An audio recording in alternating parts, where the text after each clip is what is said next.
pour pouvoir se positionner et aller vers la mitigation de l'imbalance de l'overextension. L'overextension. Bonjour et bienvenue dans cette vidéo où je vais vous expliquer ce qu'est l'overextension. Donc lorsque vous regardez la structure, parfois vous voyez des grandes impulsions comme ça. Et bien c'est ça en fait une overextension. D'accord? Donc vous avez le cours qui par exemple ici accumule et puis une énorme impulsion comme ça qui laisse beaucoup d'imbalance. Donc entre la mèche précédente de la bougie précédente, enfin entre la mèche de la bougie précédente et la mèche de la bougie d'après, vous avez énormément d'imbalance qui est laissé par le composite man parce qu'il a injecté énormément de l'eau acheteur ici dans cet exemple-ci de cette tendance haussière. Ensuite, il va devoir venir refermer tous ces ordres négatifs de cette impulsion haussière qui est l'overextension. Pourquoi? Parce que si ici nous sommes en 4 heures, d'accord, donc on est en bougie de 4 heures, vous avez une bougie haussière qui est une impulsion qui est montée d'un coup comme ça sans retracer. Si vous redescendez dans une time frame par exemple de 1 minute, eh bien vous allez voir qu'il y a une impulsion, un retracement, une impulsion, un retracement et ainsi de suite. Donc si vous avez vu la vidéo sur les order blocks, le principe de liquidité, etc., vous comprendrez pourquoi le composite man fait ceci. Et il va devoir venir refermer tous ces ordres en négatif de ces retracements, puisqu'il n'est pas revenu comme il était revenu ici par exemple pour l'accumulation. Il va faire comment? Il va faire donc la distribution et puis il va revenir progressivement avec un cours opposé, venir fermer tous ses ordres parce qu'il a besoin de liquidité. En fermant ses ordres, il ferme ses positions négatives, il crée de la liquidité et il récupère sa liquidité pour à nouveau envoyer une nouvelle impulsion. Donc une grande impulsion comme ça qui laisse beaucoup d'imbalance, c'est l'overextension. Vous pouvez avoir bien entendu plusieurs impulsions, une grande impulsion, un tout petit retracement, une grande impulsion, un tout petit retracement, ainsi de suite, chaque fois pareil. Et alors ce sera seulement bien plus tard que le composite man viendra fermer tous ces ordres qu'il a laissés ici, avec tous les imbalances énormes dans chaque grande impulsion. Il va devoir à un moment donné venir refermer tout ça pour pouvoir faire des plus hauts ou alors peut-être continuer et faire des plus bas selon son biais. On va aller voir maintenant ici sur le marché pour que je vous représente ça sur la structure. Donc on va essayer d'en trouver une. Je tiens à vous remercier pour vos abonnements, vos commentaires, vos likes, vos partages. Alors ici on voit que, vous voyez, il y a des petites impulsions. On pourrait dire qu'il est un peu overextended ici, mais c'est très léger, d'accord? Donc c'est pas vraiment une overextension comme on pourrait voir ici plus haut. Ça, c'est une overextension, ça, d'accord? Voilà, là, on voit qu'il a laissé énormément d'imbalance de là à là, et qu'il va devoir venir impérativement fermer tous ces ordres ici qui sont en négatif, puisque si on prend, comme je vous ai dit, en bougie d'une minute, il y a l'impulsion, un retracement, une impulsion, un retracement, et tous les retracements, ce sont des ordres en négatif ici. Allez voir la vidéo sur les ordres blocs, vous comprendrez. Donc là, il va faire quoi? Il va venir fermer tous ces ordres par le biais de l'impulsion baissière ici, et avec ça, il va fermer tous ces ordres ici qui sont en négatif. Alors, on voit ici que également, il a créé deux imbalance avec une overextension, et ici, là,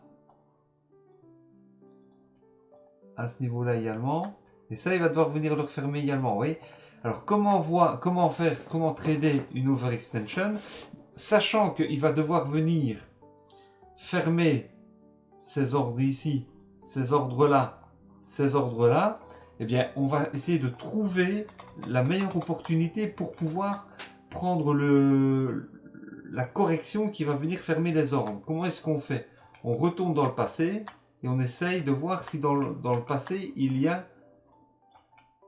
quelque chose qui vous permet, ici il n'y a rien, parce que sur l'US 30 si on part par exemple en daily, est-ce qu'il y a des derniers plus hauts?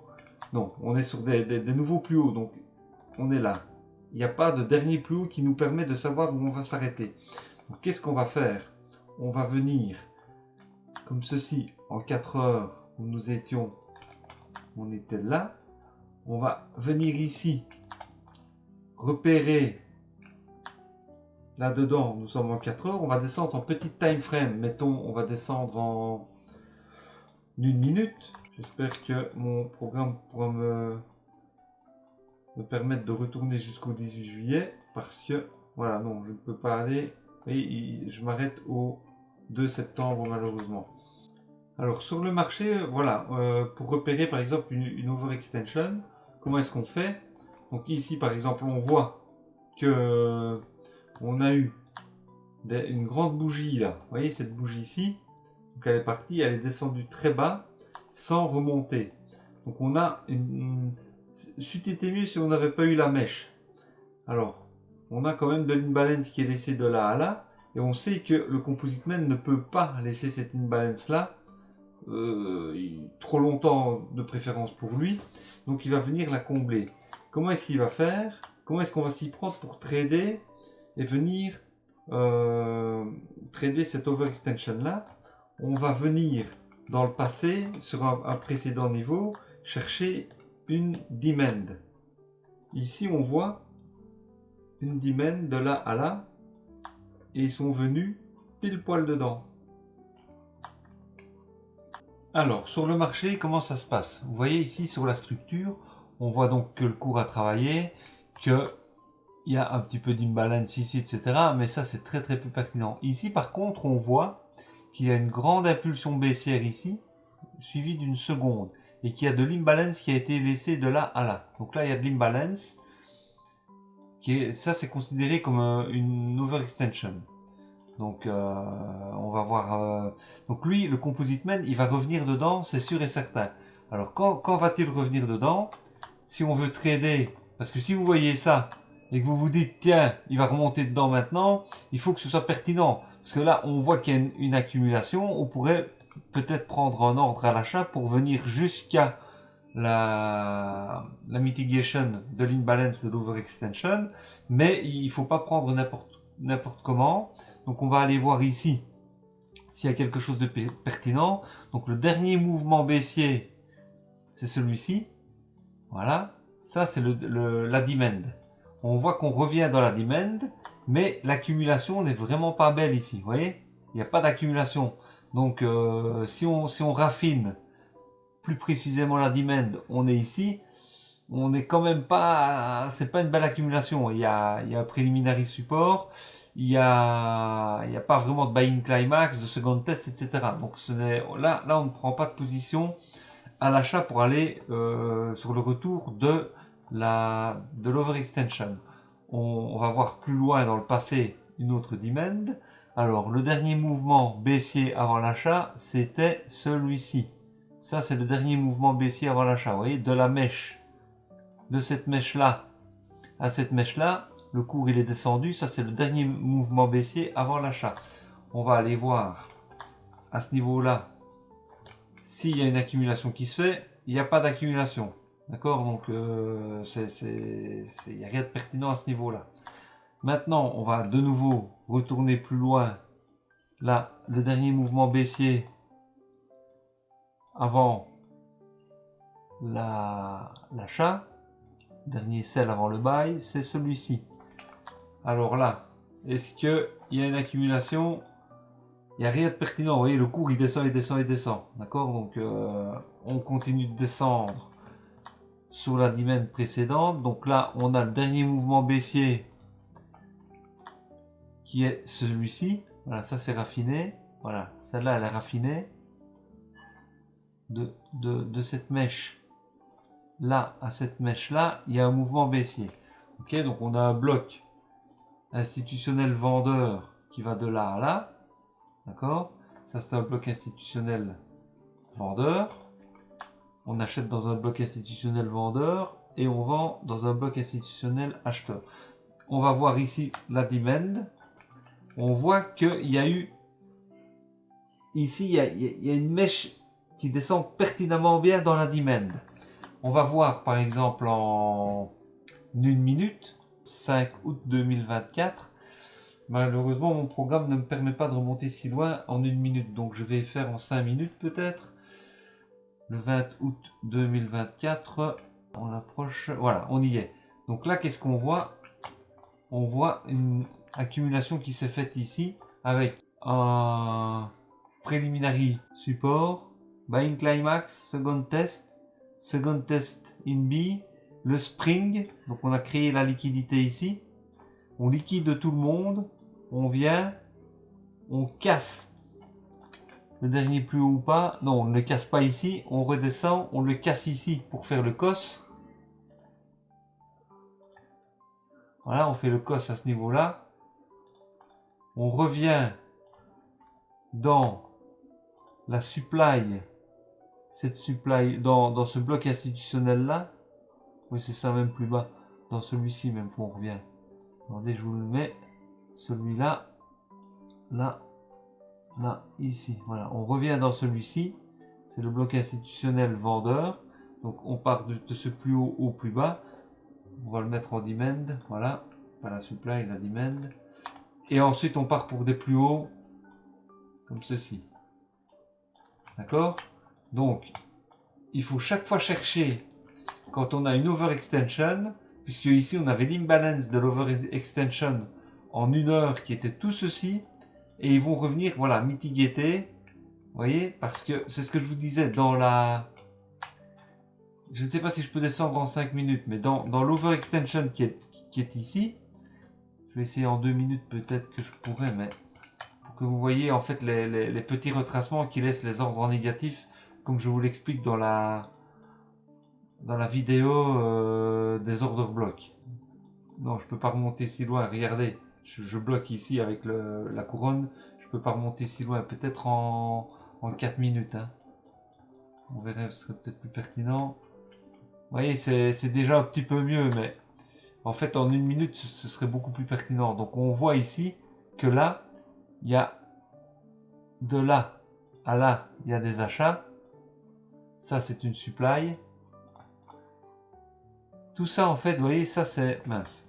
Tout ça, ce sont les fameux ordres dont je vous expliquais, qui sont en négatif, qui doivent être fermés par le composite man à chaque fois. Vous voyez, ce sont des ordres d'achat qui partent de là à là, parce que lui, il est obligé de créer la liquidité, il ne peut pas descendre comme ça, comme un fou, sans devoir refermer une partie et créer de la liquidité. Tout ça, chaque fois, c'est ce que je vous expliquais tout à l'heure, la tendance haussière, donc en 4 heures on était comme ça, et si on regardait en 1 minute on était comme ceci, d'accord, pour la même durée. Et ici, qu'est-ce qu'on a? On a en 1 heure, on avait une tendance comme ça, une grande bougie qui avait laissé l'imbalance. Ben, en fait, ils viennent, ils ferment. Enfin, ils ne ferment pas, ils créent de la liquidité. Hop, ils créent de la liquidité. Ils créent de la liquidité. Et comme ce sont des ordres ici opposés au biais, lui, là-dedans, il est en négatif. Donc, à un moment donné, il ne peut pas faire autrement que de venir fermer. On va se remettre en 1 heure. Il ne peut pas faire autrement que de venir fermer tous les ordres là, ici, avec le cours qui revient dans le sens opposé. Là, il a de nouveau laissé, il y avait une belle overextension, mais elle a été fermée en partie ici, donc on ne la considère pas comme une overextension. Mais une vraie magnifique overextension, c'est ceci. Voilà, ça c'est une belle overextension. Encore une fois, donc vous voyez, on part de là à là, il y a de l'imbalance qui est laissé. De là à là, il y a de l'imbalance qui est laissé et il est venu là, même pas la fermer. Donc ici je vais mettre imbalance, là imbalance, et il va venir fermer ça plus loin. Et s'il ne vient pas le fermer prochainement, il va revenir dedans. Ça c'est une certitude. Hein. Vous pouvez aller sur le marché, là on est plus haut, et ben, c'est sûr qu'il viendra fermer ces ordres négatifs ici à un moment donné ou à un autre. On peut remonter comme ça ou tant qu'on veut dans le marché, à chaque fois. Si on va prendre au hasard, hein, regardez, on va faire comme ça pour dire que je ne cherche pas. On va faire comme ça, voilà. Ici, on est par exemple le 14 avril, je fais ça. Le 14 avril, on était, donc mars, avril, on est ici à peu près, voilà, 12, 13, 14. Voilà. On va mettre ça en jaune, voilà. Pardon. Parmi c'est le style qui doit être en jaune, pas l'écriture. Eh bien, cherchons de l'overextension. Alors, voilà, overextension ici, vous voyez, c'est une plus grande bougie par rapport aux autres. On va se mettre bien exactement sur l'imbalance. Hop, c'est venu, ça a été fermé. Vous voyez, ça a été fermé. Et le Composite Man est revenu fermé là. Ça, c'est vraiment une parfaite overextension parce que ce n'est pas qu'une impulsion, il y en a énormément. Impulsion, impulsion, impulsion, impulsion. Donc on pourrait dire qu'elle commence là, jusque là, à peu près l'overextension. D'accord? Et bien ça va être fermé à un moment donné. On ira le voir plus tard. Je vais en repérer quelques-unes comme ça. Donc ici, ça cette imbalance là n'a pas lieu d'être puisqu'elle a été mitigée par ici. Donc là, on a à nouveau de l'overextension qui va de là jusque, ça allait jusque là, à peu près là on va dire, voilà, jusque à peu près là. Donc tout ça c'est l'overextension et ça, elle va être fermée à un moment donné, c'est sûr. Donc c'est chaque fois pareil. Donc regardez, on va faire comme ça. Là, overextension, ça a été fermé par ça. Là, overextension vers le bas, ça a été fermé par celle-ci. L'overextension ici va être fermé par tout ça. L'overextension ici a été fermé en partie par ceci, jusque-là. Voyez? Et puis, tout le reste a été fermé par ceci. L'overextension ici a été fermé par ceci. L'overextension a été fermé en partie par cela. L'overextension ici a été fermé par ceci. Et c'est pour ça qu'en fait, le marché ne peut pas chuter, chuter, chuter, chuter, chuter et ne jamais remonter ou monter, monter, monter, monter et ne jamais redescendre. Si on prend même en daily, vous allez voir que je vais supprimer ceci pour faire plus propre. Même en daily, vous pouvez voir que le marché, voilà, si on tombe sur le Covid ici, ben, il a chuté, il est remonté, il a fermé. Ici, il y a eu une chute du marché assez conséquente de là à là, jusqu'ici, de là à ici, il est remonté, il a fermé tous ses ordres, et puis il a continué à redescendre, et puis il a fini par refermer tous les ordres ici qui n'y étaient pas. Donc voilà un petit peu comment on peut trader une overextension en s'attendant à une mitigation de l'imbalance. Donc comme je vous l'ai expliqué, je vais me mettre en 4 heures, comme je vous l'ai expliqué ici, donc on s'attend automatiquement à avoir une mitigation de l'imbalance de l'overextension et on attend pour pouvoir trader l'overextension dans la mitigation à revenir sur une supply comme ceci. Si bien entendu dans le passé on a eu un cours qui a créé cette supply à ce niveau là, d'accord. Voilà, donc si dans le passé on a eu ici une supply comme ceci, on attend de revenir dans la supply pour pouvoir prendre une distribution, donc allez voir la vidéo sur la distribution, dans une time frame inférieure et rentrer à la vente pour venir mitiguer l'imbalance de l'overextension. Pareillement, là, ici, on va attendre de revenir dans une supply. Ici, on ne voit pas de distribution comme on a pu voir là, donc on ne va pas prendre à la vente. On va attendre que le cours vienne plus haut, mais comme dans le passé, on est sur des nouveaux plus hauts qui n'ont jamais été créés, on va attendre de voir des equal low, des equal high, equal low, equal high. On va attendre que les equal high soient liquidés par une grande impulsion pour récupérer toute la liquidité, une cassure du dernier plus bas, un retour dans la supply pour pouvoir se positionner et aller vers la mitigation de l'imbalance de l'overextension. Voilà, donc j'espère que cette vidéo vous aura appris des choses. N'hésitez pas de mettre un like si vous avez apprécié, de laisser un commentaire si vous voulez que je vous réponde sur quelque chose d'incompris. Et puis moi je vous dis à très bientôt pour les futures vidéos. Ciao ciao.